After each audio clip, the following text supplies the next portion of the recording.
Today, I'm going to show you the fastest ways as a woman 40 plus to drop that body fat and keep it off. Hi, and welcome to the channel. My name is Genny Tonin, and I'm a holistic nutritionist. And this channel is all about showing women who are like you and me, 40 and beyond, and looking to improve your metabolism, support your hormones, and increase your energy. And I teach women here how to do that so that not only can you look better, but so that you can feel better too. And I'm really excited to teach this topic today because I've had so many people coming to me lately worried about how to get rid of that body fat quickly because summer's approaching and it's stressing them out. So I'm going to give you today my top tips on how to do this that have worked not only for me personally, but also have given my clients that have used these strategies amazing results. So the first thing that I want you to focus on in order to get rid of that body fat quickly is focusing on becoming insulin sensitive as opposed to insulin resistant. So I'm not going to get into all of the details about insulin today. If you want to understand more about insulin resistance, let me know below in a comment, and I will be happy to make an upcoming video that teaches you about insulin resistance. Insulin resistance is a big deal. So many people in society are walking around dealing with this, and it has so many negative symptoms. And the truth is that as we get older, we all become more insulin resistant. So as a woman 40 plus, you really want to focus on teaching your body how to become sensitive to that insulin so that it doesn't have to excrete so much and cause issues of insulin resistance. On the most basic level, insulin is a fat storage hormone. And when it's circulating in our body, when it's high and it's continuously there because of different things that we do, different ways that we eat and move our body, well, that's going to block fat loss. And when we learn how to bring down our insulin levels, well, that's going to help encourage us to be able to burn and utilize that fat for energy and get rid of it and not have to carry it around any longer. So there's a lot of ways that we can improve our insulin sensitivity. So again, I'm just going to repeat myself. Insulin sensitivity is what we're going for. We don't want to be insulin resistant any longer. So one of the easiest ways to become more insulin sensitive is to simply get rid of all the refined carbohydrates in your diet. So these are things like starches, grains, sugars. They're non-nutritive food sources that don't fuel your body for the long term and contribute to insulin resistance. So what kind of foods am I talking about? Well, breads, pasta, rice, crackers, cookies, chips, desserts, baked goods are all examples of these foods. They don't have much nutrition, if any, and they don't give you any long-term energy. In fact, when you eat these foods, you tend to get a little bit of an energy spike, but that's always then followed by a big energy crash. So they're actually energy robbers for your body. So by getting rid of these sort of foods, well, that can really help improve your body's ability to have a healthy insulin response. We don't want to eat lots of sugars, lots of starches, lots of grains if we're looking to become more insulin sensitive. But in addition to changing your diet, there's other things that you can do. So an easy thing that you can do is simply taking a 15-minute walk after your meals. So I'm not talking about some big, long, intensive, exhausting walk. I'm talking about a simple walk around your block or hopping on your treadmill or whatever it is that you can do after meals. Maybe if it's at work after lunch, you can take a walk in the neighborhood. If that's not possible, taking a couple of laps around your office, whatever it is that you can do to move your body a little bit in a gentle walking form after those meals, well, it's called postprandial exercise, and it has been shown to greatly improve not only your blood sugar response after meals, but then, of course, your insulin response too. So doing this as often as you can after meals, ideally after every meal, but if it's one meal a day, then that's great. Do it when you can do it. And this can really, again, help improve your insulin response. If you can't get out to go for an actual walk, well, walk around your house, do some light housework, but get moving. Don't go sit down after a meal, because we want to have some nice, gentle movement to foster that sensitivity to our insulin and drive all of that circulating blood sugar that we have and the insulin from it into our muscles and our tissues and our cells, and not leave it at elevated levels for hours after we eat. Another simple thing that you can do that costs probably only pennies a day is have apple cider vinegar before your meals. Now, I'm talking about organic apple cider vinegar with the mother. It's really easy to find. It's at virtually any grocery store. You can get it online. You can get it at health food stores. And no, just to be clear, because I get asked this all the time, I'm not talking about apple cider gummies. They don't work nearly as well, if at all. Don't waste your money on those. I know it's vinegar. It doesn't taste very good. It doesn't smell very good. I'm asking you to start with only a teaspoon of it in your water and drink it down. Don't take it straight. It's going to be too hard on your teeth, but just, if you don't like it, just chug it, get it over with about 15 minutes or 30 minutes before your meal. So when you're getting your food together, have this glass of apple cider vinegar. And it, again, has been shown to help bring down your blood sugar response and your insulin response. In addition to that, it does all kinds of great things for your health. It's been shown to improve your digestion, support gut health, among many other things. In fact, there's a book, a really old book by Dr. Bragg, that talks about, I think it's the 99 uses or 101 uses for apple cider vinegar. I can't remember. But again, if you want to know more about that, let me know below, and I'm happy to make a video about that in the future. But by simply having that apple cider vinegar before your meals, it can, again, improve your insulin sensitivity, which is what we're going for. Another easy thing to do is to add some different spices into your diet every day.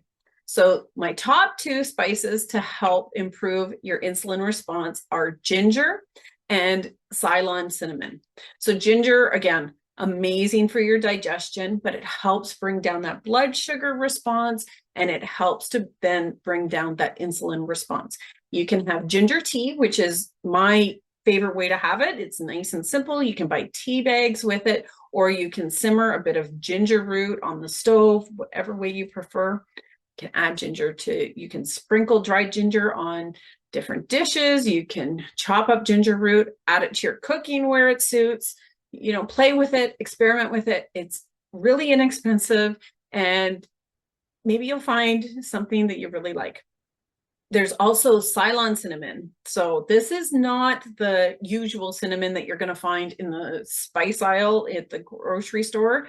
This is sometimes called true cinnamon, but Ceylon cinnamon is a little bit more expensive than the typical cinnamons that you're going to find. So usually at the grocery store, you're going to find something called cassia cinnamon, and we don't want that kind. That's a little bit hard on our liver, and we don't want to strain our liver at all. So I'm going to ask you to find Ceylon cinnamon.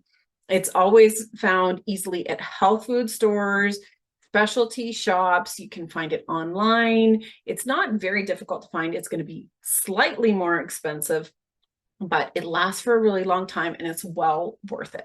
And again, you can sprinkle it liberally on whatever foods you like. You can put it in tea, which is really a delicious way to use it. One of my favorite things to do that my kids really like is I will sprinkle it on berries when they have berries, on a yogurt parfait, any kind of dish like that. It tastes really good on. Again, costs pennies per use, and it can be really effective. So these are some of the easiest ways to help improve your insulin response. I'm going to just recap quickly. You're going to want to limit your carbohydrate intake, get rid of all of those unnecessary carbohydrates in your diet that don't promote nutrition and don't nourish your body. You're going to want to walk after your meals as often as possible. And you're going to want to add different foods, things like the apple cider vinegar or the ginger or the cinnamon to your dishes to help, again, promote that insulin sensitivity. Now, the next thing that I want you to focus on to drop that fat fast is prioritizing your protein. I call this having a protein-focused diet. So protein is amazing because our body cannot make protein. We can recycle the existing proteins that we have in our body, but we have to get any new protein sources through our diet. We need this to repair and rebuild our body, and it does so much. So protein is amazing for helping you feel full and satisfied.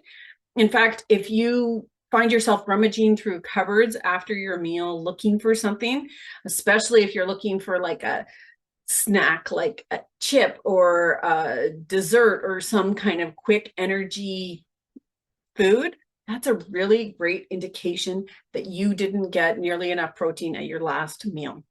Ideally, I suggest that most people aim for around 1 gram of protein per ideal pound of body weight. And almost every female client I've ever had, when they first start seeing me, they're not getting anywhere near that. And I have talked a lot about protein. I have a little video series on my channel called Pump Up the Protein. If you want to understand more about the many benefits of protein, be sure to go check that out. But just focus your meals around getting nice, healthy sources of protein. So this is things like chicken, beef, fish, seafood, lamb, duck. Animal products are the best forms of protein. It's very easy for your body to digest and absorb and utilize, and they are naturally low in carbohydrates. And like I said, very filling. Eggs, dairy products are also some really great, inexpensive protein sources. And yes, there are plant sources of protein, but they are going to be higher in carbohydrates, and your body can't utilize them as well. So oftentimes, if you're on an exclusively plant-based diet, you require even more protein than that 1 gram per ideal pound of body weight. You have to really know what you're doing in order to ensure that you're getting enough protein. Another thing that women in midlife often don't realize is that we want to increase our muscle mass. And that helps us not only burn that fat quickly, but it helps us to stay full, and it supports our hormones. So by eating more protein, you actually encourage muscle mass, and you actually encourage your body to reduce the amount of body fat. It takes a lot of energy for your body to digest protein. And like I said, it's really filling and helps curb those sugar cravings. So focusing on your protein, building your meals around your protein source is a key way to strip that body fat fast. In fact, there's some diets, high protein, low carbohydrate diets, that are really effective at helping strip that body weight quickly. If you want to know more about those, I'm happy to teach you about them. Again, all you got to do is let me know in the comments, and I'll be sure to make a video about it. Now, the next thing I want you to focus on so that you can drop that body weight fast is exercising in the right way. So when women start coming to me to drop body fat, they will tell me often about all the things that they're doing and how frustrating it is because they're not getting the results, even though they feel like they're doing everything right. Now, one of the things that they're often doing, lots of cardio. They're trying to run or do the elliptical or the stair climber or something like that for incredible amounts of time. I have had so many clients that come to me and they say, I'm doing an hour of cardio every day and the scale's not changing. What am I doing wrong? And the fact is that cardio Well, it can be a really great exercise for your heart and your lungs. And I'm not telling you to never do cardio. The truth is that those types of exercises, well, they can be very stress inducing on your body. And we don't want to increase our stress as a woman in midlife.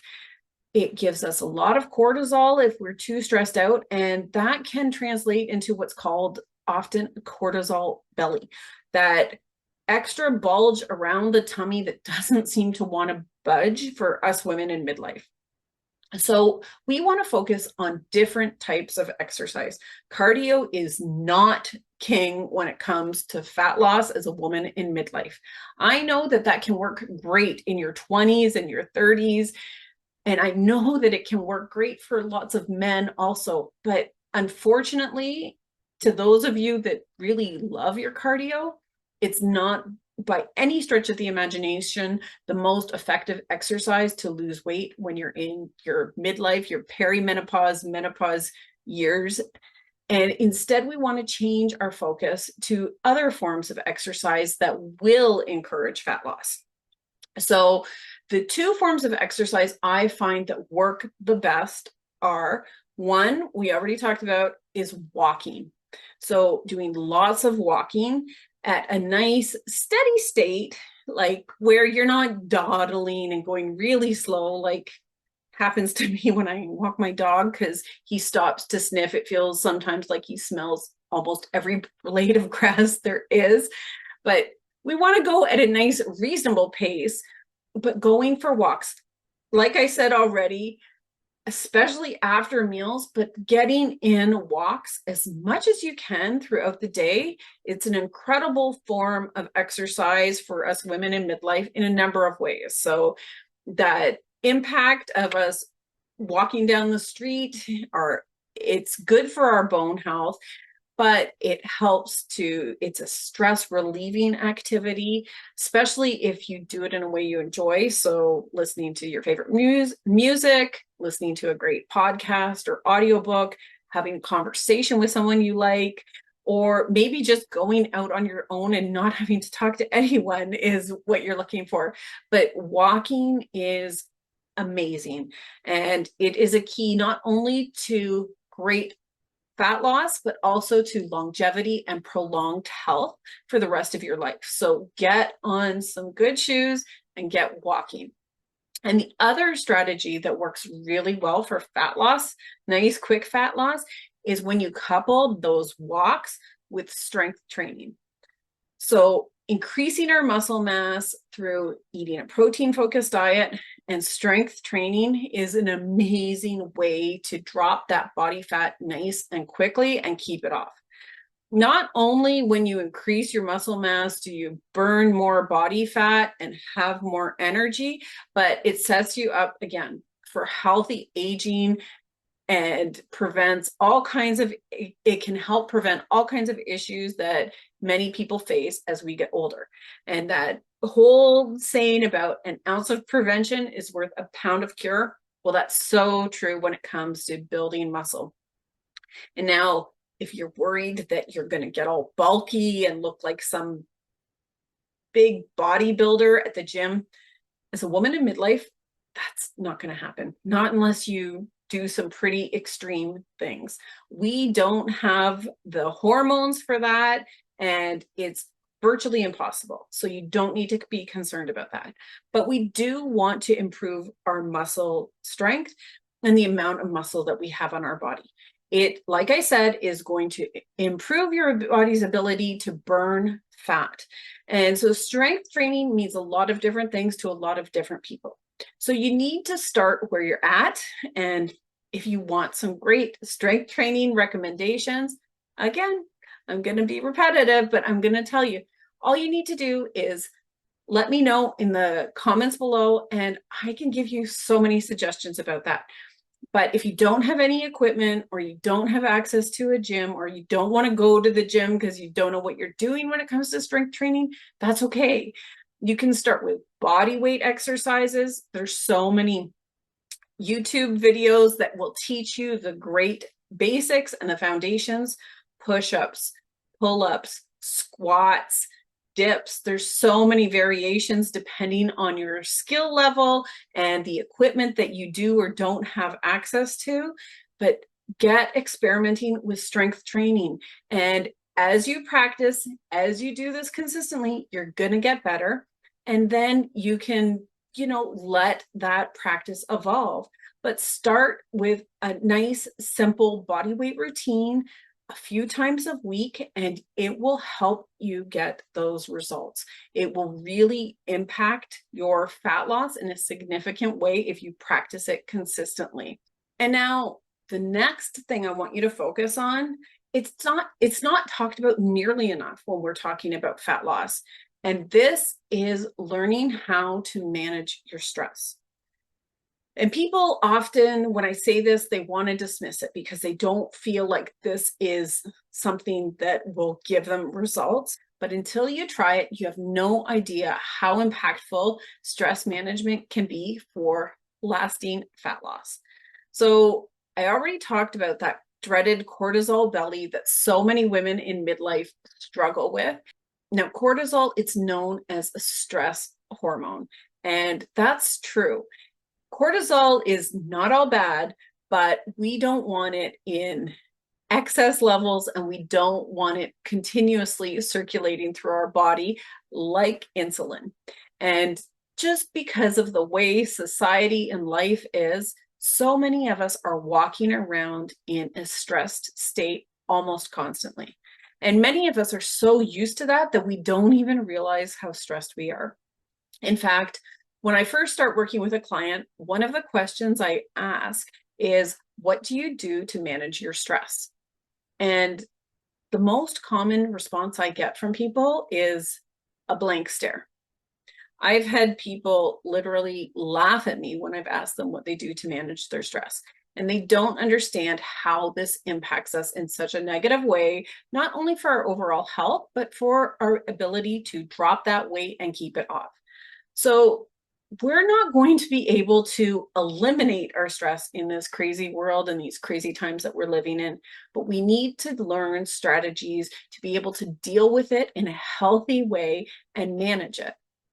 So dealing with stress, well, different strategies work for different people, and there's no one better way and there's no one right way.